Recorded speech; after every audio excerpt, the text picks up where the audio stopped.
你有没有听过一种说法，不会讲台语的就不是台湾人？你认同这句话吗？身为台湾人，一定要会讲台语吗？今天就让我们一起来聊聊讲台语吧。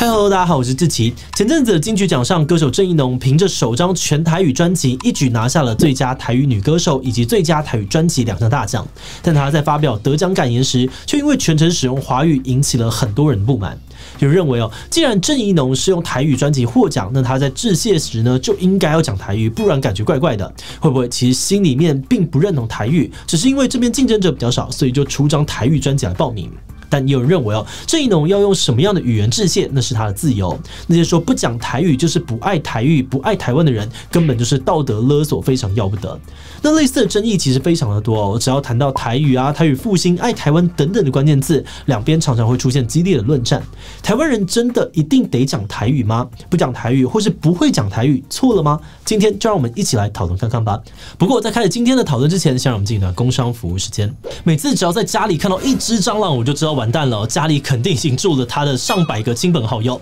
但要直接跟蟑螂决斗难度真的太高，因此凝胶耳剂通常是我的最佳选择。不过市面上面的凝胶耳剂百百种，蟑螂到底吃不吃才是关键，所以适口性非常重要，配方才是王道。来自德国的巴斯夫一点绝，除了适口性强，还有连锁杀蟑的效果，让小强一支享用，全巢升天，大家都说赞。而且最近巴斯夫还推出了灭蟑咨询室的小游戏，让大家透过灭蟑力检测，更了解自己需要怎样的灭蟑产品。同时，只要在网站留言分享使用回馈，就能够参加抽奖活动。炎炎夏日，蟑螂也开始出动了，现在就赶快点击资讯栏的连结，让一点绝灭蟑咨询室解决你的灭蟑难题吧。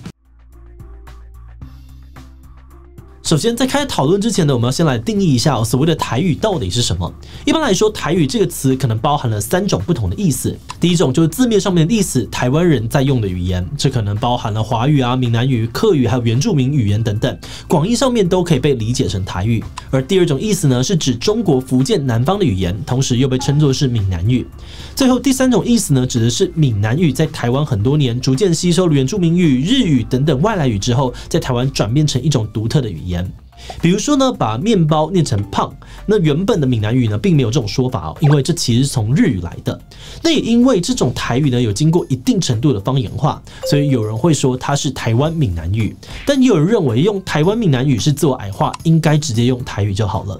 这些人认为呢，日治时期的台湾总督府就已经用台湾话或是台语来指涉这种语言，而至于闽南语这个词，则是比较晚才在台湾出现，所以台语才是最正统的用法。那这样子的话呢，第3种台语跟第1种台语的意思好像又很容易搞混，所以目前国家语言整体发展方案决定用台湾台语这个名字来称呼第3种台语。而今天为了讨论方便接下来我们所说的台语指的都是第3种台湾台语。那确认完定义之后呢，我们就要来讨论看看，为什么现在有没有讲台语这件事情会成为一个很敏感的话题。台湾最早的居民是原住民但大概呢是17世纪的郑成功时期开始，有越来越多的中国福建的汉人移居台湾，所以台湾的人口结构啊、主流的语言也产生改变。不过因为中间几百年缺乏比较严谨的调查，所以最早的资料呢，可能还是1905年左右日本政府的人口普查统计。根据当年的数据显示，当时台湾有80%的人都讲台语，而这个趋势也延续了好几十年。但是自从中国国民党来到台湾之后，他们开始例行所谓的国语政策，从学校到日常生活娱乐都大力的推广国语，也就是华语。而至于其他的语言呢，则受到了严重的打压。如果在学校说了其他的母语，可能就要挂狗牌啊、罚钱、跑操场，而广播电视上面每天只能够出现1个小时的台语节目，台语歌一天只能够唱2首。那在这样子的政策之下呢，台湾使用台语的人口开始大幅的降低，而且还出现了非常明显的断层。2020年行政院的统计资料显示，主要使用台语的台湾人只剩下 32%， 不到华语的一半。2022年文化部的台湾本土语言调查报告也提到，如果是超过40岁的台湾人，有90%都听得懂台语，超过80%的人会讲，但40岁以下听得懂的就剩不到一半，会说的更是不到40%。很多人担心，要是再这样下去，30-40年后台语可能就会完全消失，或是变得非常非常的小众。台语消失会怎么样呢？语言学家认为可能会出现2种问题。首先，从文化价值来看，一种语言的消失就等于是一个文化的消失。如果台语消失，就代表不会再有人讲台语，用台语演戏、写诗或创作，大家也越来越难理解从前的台语作品，无法体会前人的生活感受或者是思考方式，所以整个台语族群的文化甚至是记忆都会直接面临失传的困境。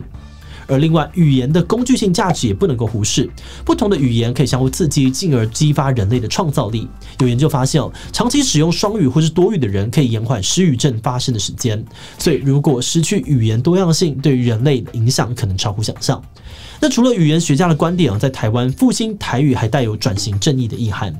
有人认为，过去的国语政策呢，让很多40-50岁以下的台湾人失去了使用母语的自然环境，甚至因为说台语被视为是粗俗啊，没有文化。所以现在政府投入资源复兴台语，洗刷过去台语被打压、被丑化的污名，是转型正义的重要一环。那在很多支持这个立场的人眼里，如果有人可以在金曲奖这个以华语为主的舞台上面多讲台语，就有机会翻转过去那种台语不文明的印象，甚至是让年轻的族群认识到台语的美丽，愿意主动接触台语。不过，其实也有不少人对这种说法不太认同。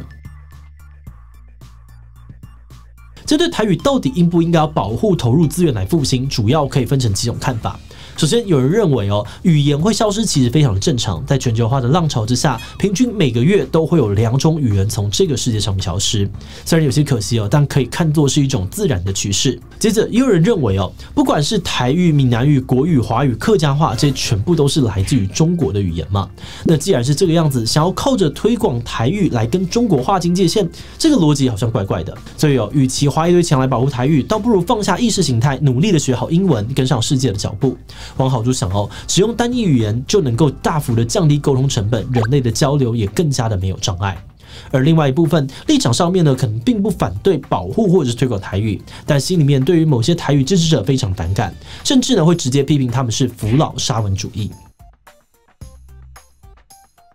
有些人会说，现在推广台语的氛围很不友善，自己平常偶尔会试着讲台语但只要发音稍微的不正确，就会被严厉的纠正或是被嘲讽。那就算会讲，但只要写出母汤而不是台语汉字的母汤，就会被批评的是在讲台语火星文，或者是被贴上台语文盲的标签。所以有些人呢，就选择丢出扶老沙文主义或是台罗战士、纠察队之类的标签回击。这个字的意思是说呢，那些推广台语的人似乎觉得自己最了不起，常常会散发出一种我讲正统台语超骄傲的气息，贬低不会讲台语的人，甚至呢，隐隐有一种讲其他语言就是次等，只有我最爱台湾的感觉。比如说，他们不管对方看不看得懂，就会坚持用别人不习惯的字或是台罗拼音回留言。而这些台罗战士呢，也常常会酸只会讲华语的人滑头滑脑啊，怀抱中国本位主义，在台湾生活这么久了，却不愿意接触本土的语言，根本不爱台。但其他人会反驳，如果要说台湾最本土的语言，那应该是南岛语族的语言。尤其现在我们是个多元族群的社会，